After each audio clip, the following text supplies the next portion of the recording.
మాతృదేవోభవ. నిన్నే నమ్మితి నమ్మలోక జనని, నీ ఉండగా లోకమందిన్నే కష్టములావరించి బ్రతుకుం హీనంబుగా జేయని. నన్నామంటలు తాకజాలవు జగన్మాత, నన్నామంటలు తాకజాలవు జగన్మాత. మహామాయలున్ పన్నాగంబులు నిలిచి గెల్వగలవే భక్తి ప్రభావంబులన్. పన్న మహామాయలున్ పన్నాగంబులు నిలిచి గెల్వగలవే భక్తి ప్రభావంబులన్. ఏబిఎన్ ఆంధ్రజ్యోతి ప్రేక్షక మహాశయులందరికీ నవజీవన వేదం అనే కార్యక్రమంలో 808వ భాగానికి స్వాగతం పలుకుతున్నాం. తప్పదు జాతి భేదమన తప్పది కాదు, విధాత సృష్టిలో గొప్పదనం అయ్యేది. ఒక్కొక్కరిది ఒక్కొక్క రూపు కాదుకో, ఉప్పొక దేశమందు ఉసిరి ఒక్క ప్రదేశమునందు లభ్యమౌటొప్పదే. వారు వీరికి సహోదరులైన కడున్ రుచింపదే. ఎప్పుడు అన్ని జాతుల్లోనూ ఒకే మతం ఉండాలని, అన్ని జాతుల్లోనూ ఒకే భావం ఉండాలని, ఏదో ప్రత్యేక దుస్తులు ధరించే బడిపిల్లల్లాగా అందరూ ఒకే రకమైన వేషంలో ఉండాలని ఆశించకూడదండి. అది సృష్టికే విరుద్ధం అండి. అలా అయితే భగవంతుడు సృష్టి చేయడండి. ఏకోహం బహుశ్యాం ప్రజాయేతి సతపో అతప్యత సతపస్తప్త్వా ఇదగుం సర్వమసృజత అని ఉపనిషత్తుల్లోనే ఉంది. నేను ఒక్కడనే ఉన్నాను, బహు రకాలుగా మారాలి అని పరమాత్మ సంకల్పించాడు. అందువల్ల ఈ సృష్టి ఏర్పడింది. మరి అనేకంగా మారాలని అనుకోవడం ఎందుకు? ఒక్కడుగా ఉండడం ఇష్టం లేకేగా. ఆ ఇచ్ఛాశక్తి జ్ఞానశక్తిని తోడు చేసుకుని క్రియాశక్తిగా మారింది. అందుకే ఇచ్ఛాశక్తి, జ్ఞానశక్తి, క్రియాశక్తి స్వరూపిణి, సర్వాధార, సుప్రతిష్ఠ, సదసద్రూపధారిణి. సృష్టి క్రమం అంతా ఆ ఒక్క శ్లోకంలో ఉండే నామాల్లో ఉంది. ముందు ఇచ్ఛాశక్తి సంకల్పం, దానికి జ్ఞానశక్తి తోడైంది. ఆ జ్ఞానశక్తి సృష్టికి మూలమైన సరస్వతి. అందుకే సరస్వతి ఇది మూలా నక్షత్రం. అప్పుడు అది క్రియాశక్తి అయింది, సృష్టి ఏర్పడింది.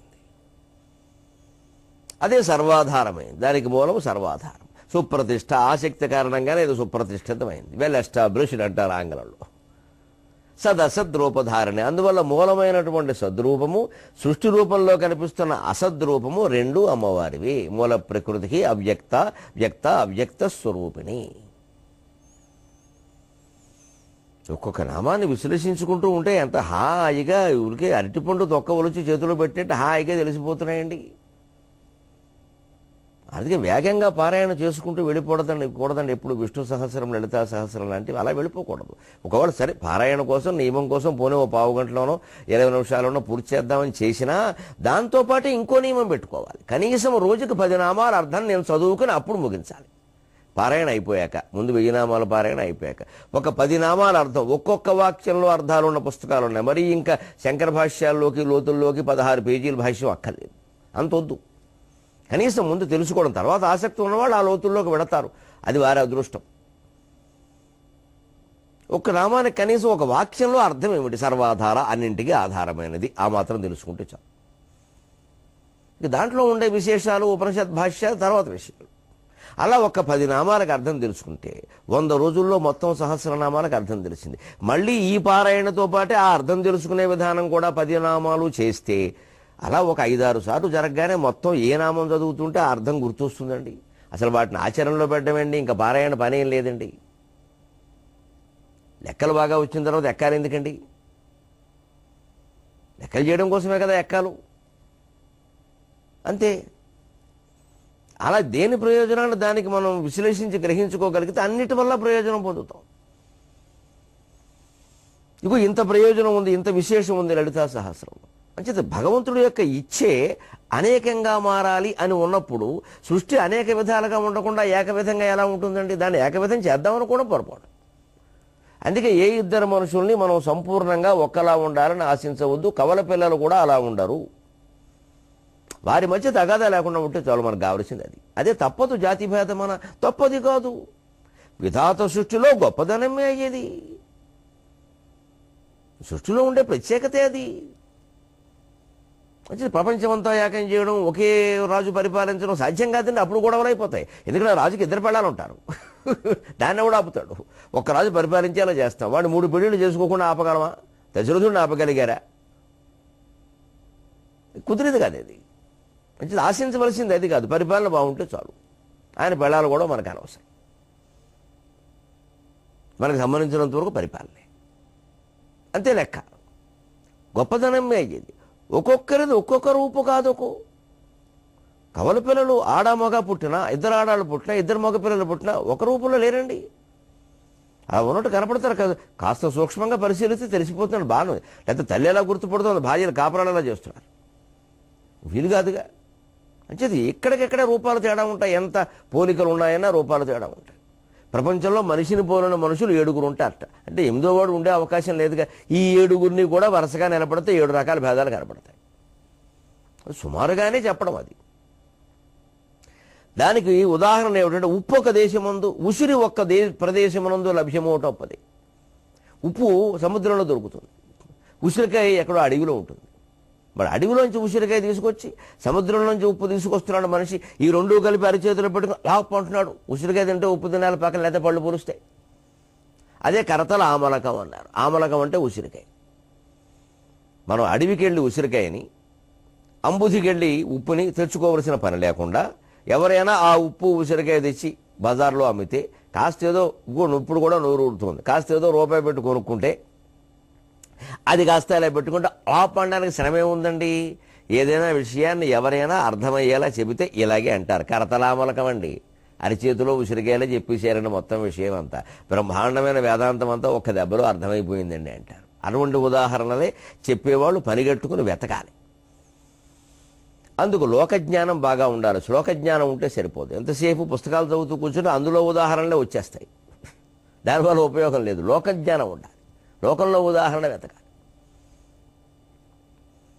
అప్పుడు మంచి బ్రహ్మాండంగా ఉంటుంది ఆ పాఠం కానీ ఆ ప్రవచనం కానీ.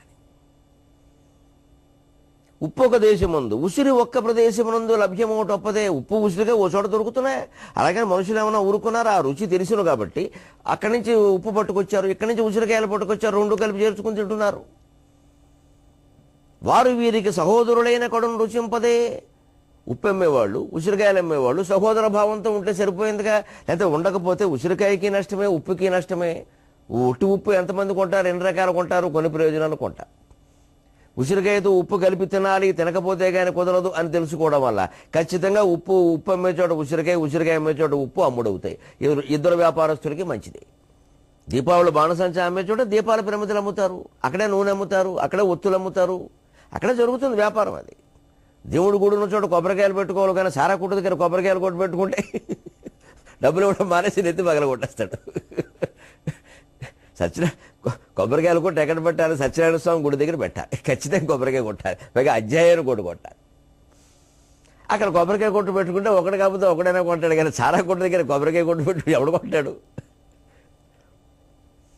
అదే వ్యాపారం చేసే లక్షణం. అంచేత విభేదములు దాన్ని వైవిధ్యంగా తీసుకోవాలి. అది వైరుధ్యంగా భావించకూడదు. అది వైవిధ్యం. భార్యాభర్తల మధ్యలో ఉన్న అంతే, స్త్రీ పురుషుల మధ్యలో అంతే, జాతుల మధ్య భేదం అంతే, జీవరాశుల మధ్య భేదం అంతే. చేపల్లో 1,00,000 రకాల చేపలు ఉన్నాయి, మనుషుల్లో ఉండరా? తప్పదు జాతి భేదమన తప్పది కాదు విధాత సృష్టిలో గొప్పదనం అయ్యది.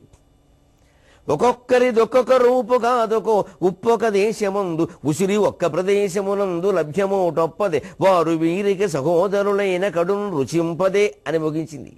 రుచింపదే, రుచి అంటే ఉప్పు అని అర్థం ఉంది. ఎందుకంటే రాత్రిపూట కొన్ని వర్గాల వారు ఉప్పు అని వాడరు. అది వారికి అపశకునం, వాడకూడదు. చెవి అంటారు, బొట్లోదంటారు, రుచి అంటారు. ఇంకా కొంతమంది ఇందులో ఏదో తక్కువైందో అంటారు. ఆ ఏ తక్కువైందో చూసుకోవాలి. ఎందుకంటారు ఏమో, ఎందుకనేవారో కానీ నేను అవధానం చేస్తుంటే అడిగాను ఒకసారి, ఏమంటే రాత్రిపూట ఉప్పు అన్నారు కదండి, ఎందుకన్నారు? ఉప్పు అంటే దీపాలు ఆరిపోతాయి అందుకే అనలేదన్నా నేను. ఎందుకంటే పూర్వం కరెంట్ లైట్లు ఉండేవి కాదు, చిన్న చిన్న దీపాలు ప్రమిదలు పెట్టుకుని భోజనం చేసేవాడు. అప్పుడు ఉప్పు కోసం ఉప్పు అంటే దీపం ఆరిపోతుంది అందుకే అనేవారు కాదన్న. నిజమే కావచ్చు అనుకున్నారు అడిగిన వాళ్ళు కూడా. నాకు తెలియదు, సమయానికి తోచింది చెప్పాను. దాన్నే స్ఫురణానామో పుమాన్ రూప నీల నీరద సన్నిభ అంటారు. ఆ సమయస్ఫూర్తే భగవంతుడే.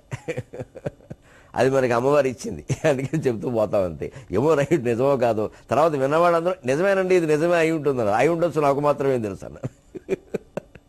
నిజంగా పూర్వం అలాగే ఉండదు. పల్లెటూళ్ళలో గుడిసెల్లో ఆముదం దీపాలు పెట్టుకుని భోజనం చేసేవారు. ఈ ట్యూబ్లైట్లు ఎక్కడవి, ఉప్పు అంటే ఆరిపోతుంది మరి. అందుకని అన్నారేమో అన్నారు. అందుకే ఉప్పు అనరండి, చెవి అంటారు, బొట్టలోది అంటారు, రుచి అంటారు. అంచేది కాదు, రుచిస్తుంది కదా అంటే ఉప్పు ఉంటుంది ఒక అర్థం, బాగుంటుంది కదా. కానీ ఇది రుచియింపదేరికి మహీతలమంతయునొక్క చేతితో అదుమగ చూచువారు గలరు అప్పుడు ఇప్పుడు కూడా. ఇది రుచియింపదేరికి మహీతలమంతయునొక్క చేతితో అదుమగ చూచువారు కలరు అప్పుడు ఇప్పుడు కూడా. వారు దుర్మదమున రెచ్చిపోదురు ప్రమత్తుల జంపగా, వారు దుర్మదమున రెచ్చిపోదురు ప్రమత్తుల జంపగా. ఇది రుచియింపదేరికి. ఎప్పుడూ ప్రపంచమంతా ఒకటిగా ఉండడం, శాంతిమయంగా ఉండడం కొందరికి నచ్చదండి. అన్ని వస్తువులు వారే అమ్మాలండి, అంతా వారే పరిపాలించారండి. ఇటువంటి వారేనండి అభినవ దుర్యోధనులు. ఇది రుచియింపదేరికి మహీతలమంతయు ఒక్క చేతితో అదుమగ చూచువారు కలరు అదుమగనించువారు కలరు అప్పుడు ఇప్పుడు కూడా. వారు దుర్మదమున రెచ్చిపోదురు ప్రమత్తుల చిత్తునరించి. భాస్కరుండుదయమునంది గ్రొంకుటకు నోడును వారల రాజ్యమందునం. భాస్కరుండు ఉదయమునంది గ్రొంకుటకు నోడును వారల రాజ్యమందునం. రవి అస్తమింపని బ్రిటిష్ సామ్రాజ్యం అని గొప్పలు చెప్పారండి. ఆ దుర్మార్గుల గురించే ఈ మాట. ఎందుకు అంత సామ్రాజ్య విస్తరణ చేయాలి? అవసరం ఏమిటి? ఈ పరిపాలించే రాజులు ఏమైనా శాశ్వతమా? ఆ దేశం ఒక్కటే బతకాలి, ఇంకా దేశంలో ప్రపంచంలో దేశాలు ఉండొద్దా? సృష్టి ప్రారంభం నుంచి ఇదే కాంక్ష అండి కొందరు రాక్షసులకి. ఇది రుచియింపదేరికి. బాబు నీ దగ్గర ఏదో ఉందయ్యా, వారి దగ్గర ఏదో ఉంది, ఇద్దరూ కలిసి ఆనందంగా పంచుకుని తినండి. నీ దగ్గర సూది ఉందయ్యా, వారి దగ్గర దారం ఉంది, ఏదో రెండు కలిపితే ఏదో కొట్టడానికి ఉపయోగిస్తుంది, ఏదో సాయం చేసుకోండి. ఆ కుదరదు, ఈ సూదితో నేను వాడిని కుట్టేసి ఆ దారం లాక్కుంటా అంతే. ఇదే కదా స్వార్థం, ఇదే కదా అహంకారం. మందు వేయవలసింది దీనికే కదండి. అంతేగాని సూదులు మార్చడం, దారాలు మార్చడం వీలవుతుంది, ఆ మనిషిని బుద్ధి మార్చాలి. కానీ మహీతలమంతయు ఒక్క చేతితో అదుమగనించువారు కలరు అప్పుడు ఇప్పుడు కూడా. ఇప్పుడు రెండో ప్రపంచ యుద్ధానంతరం అనక్కల్లా ఇప్పుడు ఉన్నారు. ఆ యుద్ధానికి మూలం కూడా ఈ ఆక్రమణలే కదా. ఇప్పటికీ అలాగే ఉందండి. ఓ చిన్న పార్టీ ఓ రాష్ట్రంలో నెగ్గుతుంది, ఓ చిన్న రాష్ట్రంలో. ఇంత చేస్తూ 90 మందో 100 మందో శాసనసభ్యులు ఉంటారు. ఇంకా ముఖ్యమంత్రిని వెంటనే ప్రధానమంత్రికి ఈయనే పోటీయా అని రాసేయడు. ఇంక పనేం లేదు. ఇంకా ఈ పార్టీ దేశమంతా ఏమైనా అంటూ వ్యాధా, గజ్జా చిడుమా వ్యాపించడానికి? అంత వ్యాపించాలా? అది వ్యాపించి అది ఉన్న చోట ఉండకూడదా? వ్యాపించాలా దేశం అంతా? వెంటనే వారి వ్యాఖ్యానం, వీరి ప్రతి వ్యాఖ్యానం, ఇంకా వాడిని పెద్ద లీడర్ చేయడం. ఇక్కడ కాస్త ఒక ఎన్నికల్లో ఒక రాష్ట్రంలో నెగ్గగానే ఇంకా దేశం మొత్తమే. అసలు ముందు ఇది ఎగ్గిన చోట పరిపాలన ఏం వాగ్దానాలు చేసామో అవి నెరవేరుద్దాం. 5 ఏళ్ళు సమయం ఇచ్చారు. నిజానికి చేసిన వాగ్దానాలు నెరవేర్చడానికి 5 ఏళ్ళు కాదండి, 50 ఏళ్ళు సరిపోదు. 5 ఏళ్ల కోసం చేసిన వాగ్దానాలు నెరవేర్చడానికి 50 ఏళ్ళు కాలం సరిపోదు. ఎంత కష్టపడాలి? అది మానేసేసి అప్పుడు ఏమిటి స్వర్గానికి నిత్యం లేడు. అందుకే అసలు పార్టీలు మూలఛేదం అయిపోతున్నాయి. ఈవేళ ఎక్కడ పెట్టారో అక్కడే దెబ్బతింటున్నాయి. వాళ్ళకి, వాళ్ళ కొడుకులకి, వాళ్ళ భార్యలకి, వాళ్ళకే పడ్డం లేదు. ఇంక వీళ్ళు దేశం అంతా ఎక్కడవుతారు? అందుకే నేను అది అంటూ వ్యాధి అని. ఇదేమైనా వ్యాధి వ్యాపించడానికి ఉన్న చోట ఉండకూడదా? కానీ అలాగే ఉంటాయండి కొందరు మనస్తత్వాలు. మహీతలమంతయు ఒక్క చేతితో అదుమగనించువారు కలరు అప్పుడు ఇప్పుడు కూడా. వారు దుర్మదమున రెచ్చిపోదురు ప్రమత్తుల చిత్తునరించి. ప్రమత్తులు కాస్త అశ్రద్ధగా ఉండేవాళ్ళు. అందుకే అప్రమత్తంగా ఉండండి, అప్రమత్తంగా ఉండండి అంటారు. ప్రమత్తంగా ఉండడం తప్పు, అప్రమత్తంగా ఉండడం ఒప్పు. అనేక విషయాల్లో మనం ఇవాళ ఆధునిక ప్రపంచంలో అప్రమత్తంగానే ఉండవలసి వస్తుంది. ఆ ప్రమత్తంగా ఎవరైతే ఉంటారో, కాస్త నిర్లక్ష్యంగా ఎవరైతే ఉంటారో, కాస్త గర్వంతోనో నిర్లక్ష్యంతోనో ఉంటారో వాళ్ళని ఇతర జాతుల వాళ్ళు అదిమేస్తారు. వ్యక్తులైనా అంతే. మన ఉద్యోగ జీవితంలోనూ, మన వ్యవసాయాల్లోనూ, వ్యాపారాల్లోనూ, చివరికి సంసారాల్లో కూడా మనం ప్రమత్తంగా నిర్లక్ష్యంగా ఉంటే రకరకాల మోసాలకు గురవుతాం. ఎంత డబ్బు సంపాదించినా, ఆరోగ్యం ఎంత బాగున్నా, భార్యాభర్తల మధ్యలో సఖ్యత ఎంత బాగున్నా అప్రమత్తత అప్రమత్తతే, మత్తత తప్పు, అప్రమత్తత ఒప్పు. ఎప్పుడూ జాగ్రత్తగా ఉండాల్సింది. అందులో ఆధునిక సమాజంలో మరింత అవసరం ఇది. ఎందుకంటే గంటకు 17 మంది చచ్చిపోతున్నారు ప్రమాదాల్లో. రోడ్డు ప్రమాదాల్లో చనిపోతున్న వాళ్ళు గంటకు 17 మంది అండి దేశం మొత్తం మీద. 24 గంటలు గడిచాయంటే ఎగిరిపోయారమ్మా 300 మంది పైన. ఏదో దానికి కారణం ఏమిటి? ప్రమత్తతే. అలా జాతి మొత్తం ప్రమత్తతలో గడిపోయింది అనుకోండి, గర్వం కారణంగా కానీ, నిర్లక్ష్యం కారణంగా కానీ ఇంకో జాతి ఆక్రమిస్తుంది. అదే జరిగింది. వారు దుర్మదమున రెచ్చిపోదురు ప్రమత్తుల చిత్తునరించి. ఏ రకంగా మనల్ని ప్రమత్తులను చేశారో, భారతదేశం సహా అనేక దేశాల వారిని బ్రిటిష్ వారు ఏ రకంగా ఆక్రమించుకుని వచ్చారో దానికి కారణాలేమిటో ముందు ముందు చెబుతుంది సముద్రం. వారు దుర్మదమున రెచ్చిపోదురు ప్రమత్తుల చిత్తునరించి, భాస్కరుండు ఉదయమునంది గ్రుంకుటకు నోడును వారల రాజ్యమందున. అసలు వాళ్ళ రాజ్య విస్తరణ ఎలా ఉంటుంది అంటే, ఒకచోట రవి అస్తమించాడు అంటే ఇంకో చోట వాళ్ళ రాజ్యంలోనే ఉదయిస్తాడు. ఇవాళ సూర్యుడు మన దేశంలో అస్తమిస్తే మళ్ళీ దేశంలో అదే సమయంలో ఉదయించే అవకాశం లేదు. అమెరికాలో ఉదయిస్తాడు. అమెరికా మనది కాదు. కానీ బ్రిటిష్ వాళ్ళు ఎంత భూమండలాన్ని ఆక్రమించారు అంటే, సూర్యుడు వారి రాజ్యంలోనే ఉదయిస్తాడు, వారి రాజ్యంలోనే అస్తమిస్తాడు. వారి రాజ్యంలోనే ఓ చోట అస్తమిస్తే ఇంకో చోట ఉదయిస్తాడు. అందుకే రవి అస్తమించిన బ్రిటిష్ సామ్రాజ్యం అని చెప్పేశారు గొప్ప గొప్ప. అదేమన్నా గొప్ప విషయం అది. అలాగే మన రవివంశరాజులు ఉన్నారు, సూర్యవంశరాజులు. పరిపాలన చేయలేదంటే వాళ్ళు. త్యాగాయ సంభృతార్థానాం సత్యాయ మితభాషిణాం యశసే విజగీషూణాం ప్రజాయై గృహమేధినాం శైశవే అభ్యస్త విద్యానాం యౌవనే విషయైషిణాం వార్ధకే మునివృత్తీనాం యోగేనాంతే తనుత్యజాం యథా కామార్చితార్థినాం యథా కాల ప్రబోధినాం యథా విధిగుతాగ్నీనాం. అదండి రవివంశరాజుల పరిపాలన. రవివంశానికి చెందిన మన భారతీయ రాజుల పరిపాలన ఎలా ఉంది, రవి అస్తమించిన బ్రిటిష్ సామ్రాజ్యం అని చెప్పుకున్న వారి పరిపాలన ఎలా ఉంది, బేరీజ్ వేసి చూసుకోండి. మన రాజులు ఖచ్చితంగా అన్నిటికీ సమాన ప్రాధాన్యం ఇచ్చారు. ధర్మార్థ కామ మోక్షాలు. శైశవే అభ్యస్త విద్యానాం, 25 ఏళ్ల పాటు విద్యాభ్యాసానికి కేటాయించు. పరిపాలనలోకి రానిచ్చేవారు కాదు. 16 ఏళ్లకు యువరాజును చేసేవారు. 25 ఏళ్లకే పట్టాభిషేకం. శ్రీరామచంద్రుణ్ణి కూడా దశరథుడు పట్టాభిషేకం చేస్తాను అనే సమయానికి ఆయన వయస్సు 25 ఏళ్లు. సీతాదేవి చెప్పింది స్వయంగా అరణ్యవాసంలో రావణాసురుడితో, మమ భర్త మహాతేజ వయస 25 అష్టాదశతు వర్షాణి మమ జన్మని గణ్యతే. పట్టాభిషేకం విఫలమై ఆ భంగమై అరణ్యవాసానికి బయలుదేరే సమయానికి నా భర్త వయస్సు 25 ఏళ్లు, నాకు 18 ఏళ్ళు అని చెప్పింది. వాళ్ళ ఇద్దరికి 7 ఏళ్లు తేడా ఉంది. 25 ఏళ్లకు పట్టాభిషేకం చేసేవారు. యువరాజ పట్టాభిషేకాలు వేరు ముందే జరుగుతాయి. ఏదో ప్రెసిడెంట్ ఎలక్ట్ అన్నట్టే అలా జరుగుతూ ఉంటాయి. అలా చేసినప్పుడు 25 ఏళ్ళు విద్యాభ్యాసం. యవ్వనే విషయైషిణాం, తర్వాత హాయిగా పెళ్లి చేసుకో, సుఖపడు, హాయిగా అనేక రకాల భోగాలను అనుభవించు. మనస్సులో ఎటువంటి అసంతృప్తులు ఉండద్దు. ఎందుకంటే లైంగిక అసంతృప్తులు చాలా రకాల చికాకులకు దారితీస్తాయండి. ఇంకా అంతకంటే వ్యాఖ్యానించవలసిన అవసరం లేదు. కానీ చాలా చికాకులకు దారితీస్తాయి. సంసార జీవనంలో చాలా ముఖ్యంగా పరిగణించాల్సిన విషయం ఇది. అందుకే మన తెలుగువారు కోడు రామూర్తికి ఎంత ప్రాధాన్యం ఇచ్చారో కుక్కోకానికి అంత ప్రాధాన్యం ఇచ్చారు. ఏమీ వదిలిపెట్టల. వెనక శోభనం జరిగే రోజుల్లో ఆ తలడా కింద కుక్కోకం పుస్తకం పెట్టేవారు సచిత్రంగా. సచిత్ర వారపత్రిక అని తెలుసుకోవాలి. దేవాలయాల మీద పైభాగంలో నగ్న చిత్రాలు చెక్కేవారు. తెలుసుకోవాలి. పెద్దవాళ్ళు వయసులో ఉన్నవాళ్ళు చూస్తారు, తెలుసుకుంటారు. పిల్లలకు అందకుండా చూసేవారు. రవి అస్తమించిన బ్రిటిష్ సామ్రాజ్యాన్ని స్థాపించామని గొప్పలు చెప్పుకున్నవారు ఇందువల్ల ప్రమత్తతతో ఉండడం వల్లనే జాతుల్ని నాశనం చేయగలిగారు. భాస్కరుండు ఉదయమునంది గ్రుంకుటకును ఒడును వారల రాజ్యమందునం. మన దగ్గర సూర్యవంశపు రాజులు జీవితాన్ని 4 భాగాలు చేసి 25 ఏళ్ళు విద్య కేటాయించారు, 25 ఏళ్ళు భోగాలకు కేటాయించారు.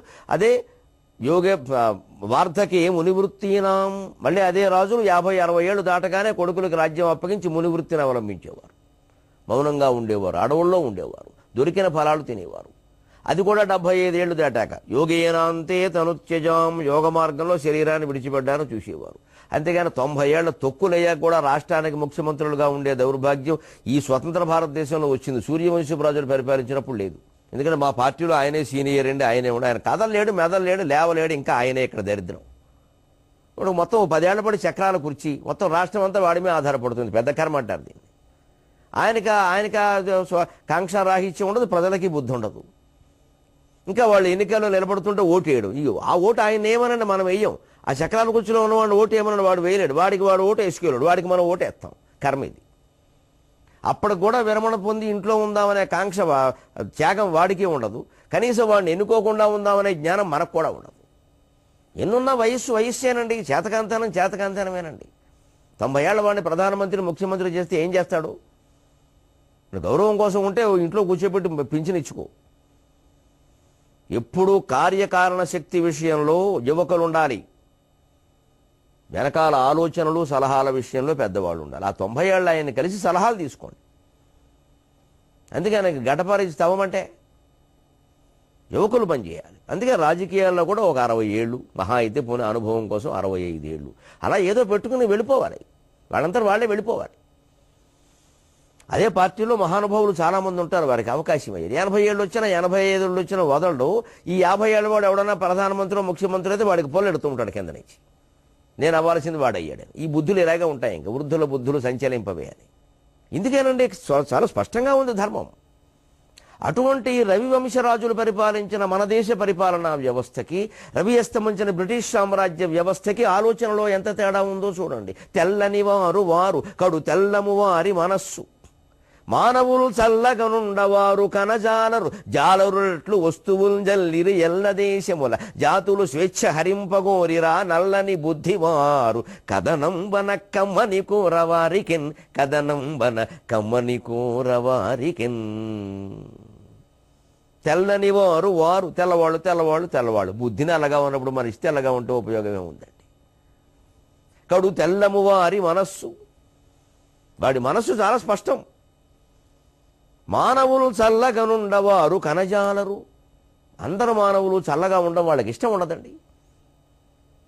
జాలరులట్లు వస్తువులు జల్లిరి, ఏదో చేపలు పట్టే జాలర్లు చేపల కోసం ఎర్రని జల్లినట్టుగా వీళ్ళు విదేశాల్లో వస్తువులు జల్లారండి. మా మిల్లు బట్టలు చూడండి ఎలా ఉంటాయో, మీ ఖద్దరు సరే మీరు అలా ఉండండి, మా మిల్లు బట్టలు చూడండి, మీ ఆయుర్వేదం సరే మా బెళ్ళ చూడండి, మా గొట్టం చూడండి అని మొదలెట్టారండి. ఇక్కడ గొట్టం అంటే క్యాప్సూల్.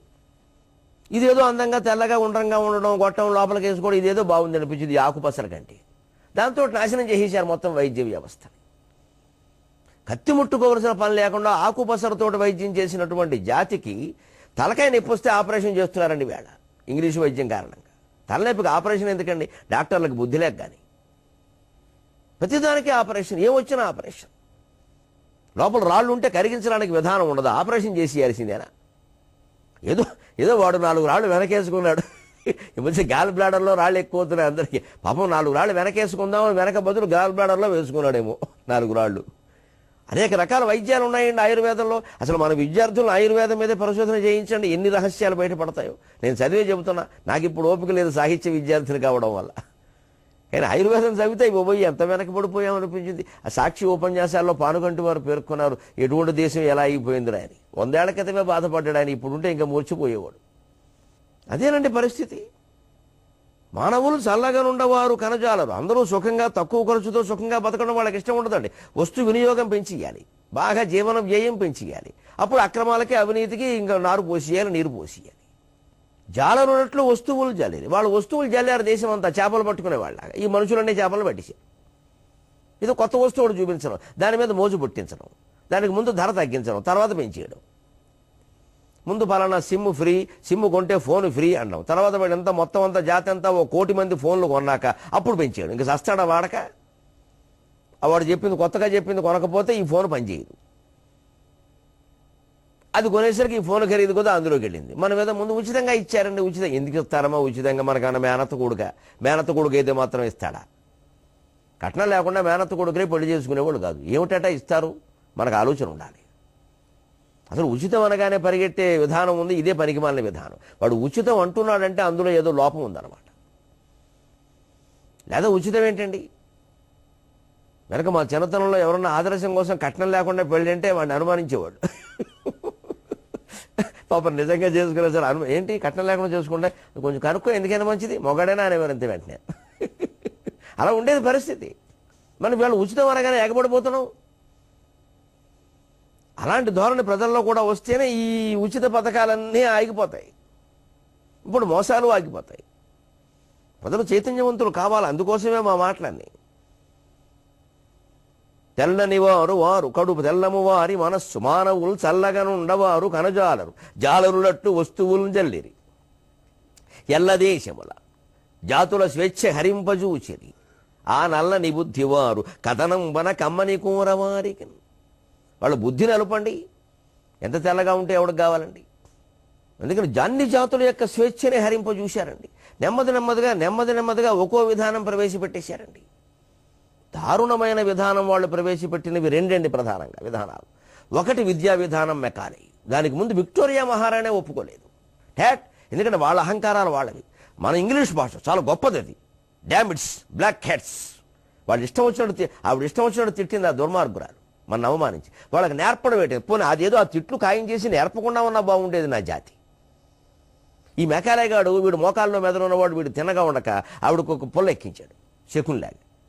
లేదమ్మా మీకు తెలీదు, విద్యా వ్యవస్థ మార్చేసి నెమ్మదిగా ఇంగ్లీష్ పేరు మీద పిల్లలకి బాగా నేర్పేస్తే ఒక 30 ఏళ్లలో ఈ జాతి పరిస్థితి చూడండి. మనం వీళ్ళని విడిచిపెట్టినా సరే వాళ్ళు మనల్ని విడిచిపెట్టరన్నారు. సరిగ్గా అదే జరిగిందండి. ఈ ముగింపు లేదండి ఇంగ్లీషు బానిసత్వానికి. ఈ కార్యక్రమానికైనా ముగింపు ఉంది 23:30 గంటలు. కానీ సెలవు.